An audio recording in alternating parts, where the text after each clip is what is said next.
Well, hello world. This is Susie Kerr-Wright, the Cosmic Cupcake, with your astrological forecast for March 7th through the 14th. And we started out with tomorrow's full moon in Virgo.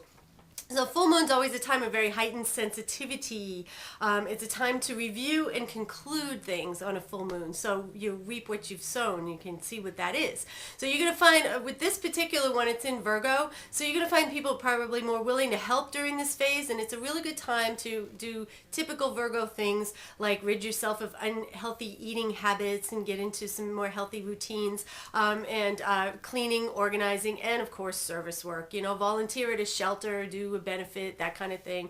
You may find yourself just kind of pulled into those things, you know, just during this time. So you know, that stuff isn't just for the holidays. So anyways, our void of course moons this week are going to be Thursday from 4:39 a.m. to 11:50 p.m. and then the moon is going to just kind of glide into lovely Libra, a nice social atmosphere around that time. Saturday, our next void is going to be at 10:09 p.m. to 12:23 in the morning on Sunday, and then the moon's going to go into Scorpio, so watch your tempers.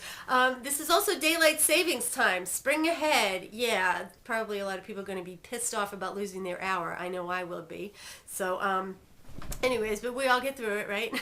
And the next void of course moon is going to be on Monday, March 12th at 2:29 p.m. and it will last until 2:53 a.m. on Tuesday.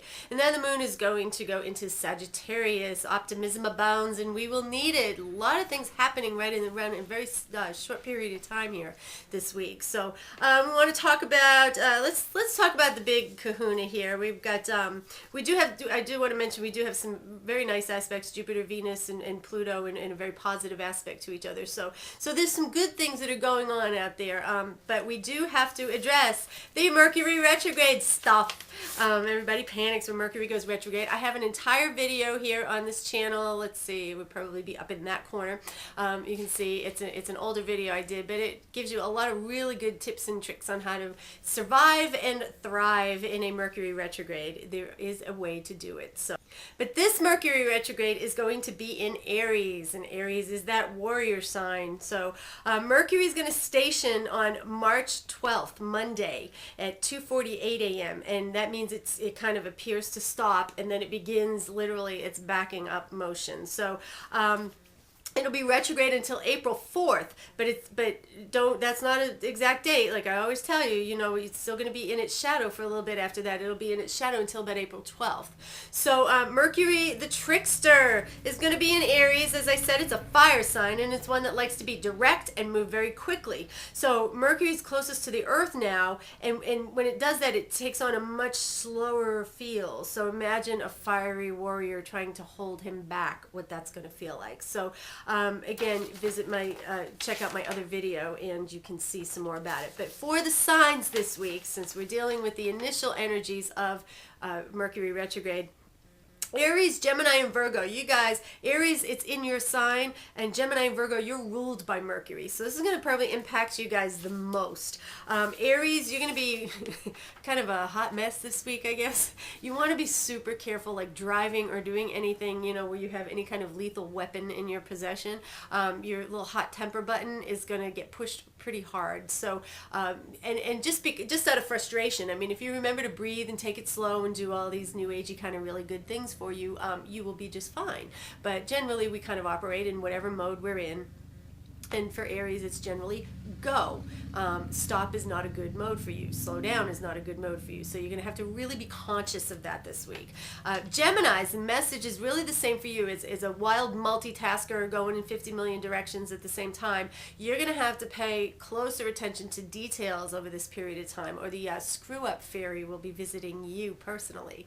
And Virgos, interesting kind of energy for you. This is almost like an obsessive, there's a couple of other things going on, and Mars is retrograde in Virgo, and that's bringing up old stuff for you, okay?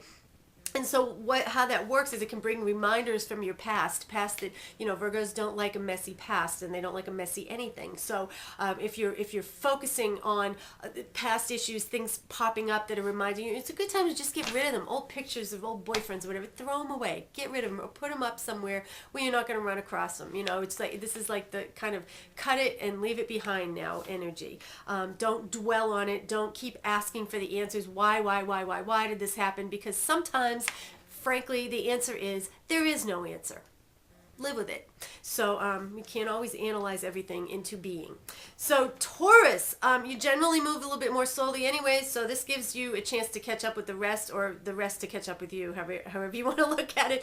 Breathe deeply, connect with things of the earth, do your favorite things, garden, hike, and that kind of thing. And for earthy Capricorns, home repairs are going to be more of a top priority for you right now, so remember, those slow and steady wins the race. Don't try and rush through anything. Cancer, spring cleaning is a good thing for you to be doing right now. Organize those recipe books. Oh yeah, I know, it's a very cliche, but Cancers like to eat. They like to cook. And here's something that you really need to pay attention to, because this falls in your 10th house. Feng shui your office at work. Clean out all that old stuff at work. Rearrange it. Dust off your pictures. Do that kind of thing. You always have lots of family pictures in your office, right? And create a more peaceful workplace, and that will bring more peace into your workplace for you. So that's a good thing to do during this time. Leo.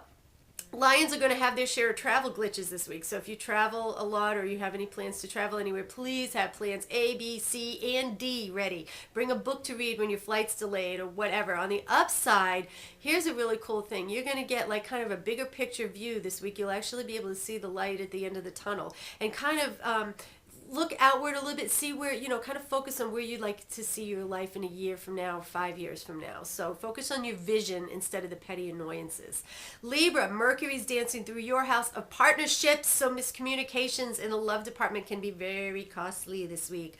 Don't blurt out your feelings, good or bad, until you really think it through. And don't give in to pressure or ultimatums. This is your life we're talking about. And again, I've been telling Libras for, the last year, create the life you want now. You've seen what you can do when you're not paying attention over the last couple of years. Get it right now. This is your chance. Scorpio, expect the unexpected. Your daily routines and plans are going to change very quickly now, and any healthy routines you started last week are going to come under the first round of fire now to challenge you. So things getting all screwed up, you maybe won't have time to, grab that healthy food as opposed to McDonald's or whatever. So the pink McNuggets, oh, that's so gross. Anyways, be proactive, leave plenty of time to take care of yourself first. Your health has got to be priority. Sagittarius, your creative house is going to get the jolt. Previous big ideas can start to take shape, but even more and more recent ones are going to kind of probably get put on the back burner until around April. Late April. So this applies to hot little romances too, by the way. So and if you happen to have more than one going at a time, don't get caught, because Mercury's mistakes can cost you big time. Aquarius is just, this is, you're just plain old quirky anyways. During this time, people generally expect the unexpected from you normally. So during this time, you're going to pretty much feel and appear the same. It's like you may feel like you're a little bit more scattered and crazy, but you're going to kind of, most people won't notice. Friends may actually start acting more like you normally do, scattered and running late and that kind of thing. So it's kind of a wash. So you should be fine. Pisces, for you, your second house, money and possessions are the recipient of the retrograde energy. So if I were you, I would seriously avoid buying anything mechanical or electronic or anything, especially on impulse. Really, if you can avoid it, just do it. If you have to buy a car or anything major like that, and you're really stuck, okay, just have somebody go with you. Bring it to 1, 2, 3 mechanics if you have to have it checked out before you buy it. The romantic side of your life is going to be a much safer place for you to focus. So maybe just stay at home with your little sweetie for a while. So if you'd like to know how to navigate through all of these planetary adventures we have coming up, contact me, Susie Kerr-Wright, at www.astrogirl12.com. I will be on the air Sunday night again, blog talk show at 5:30. And as always, here is wishing you a sweet and delicious week. And I do want to say R.I.P. Davy Jones. We loved him very, very much. And also R.I.P. little Silky cat. We will miss him too. So you guys have a great week, and be good to yourselves. Bye.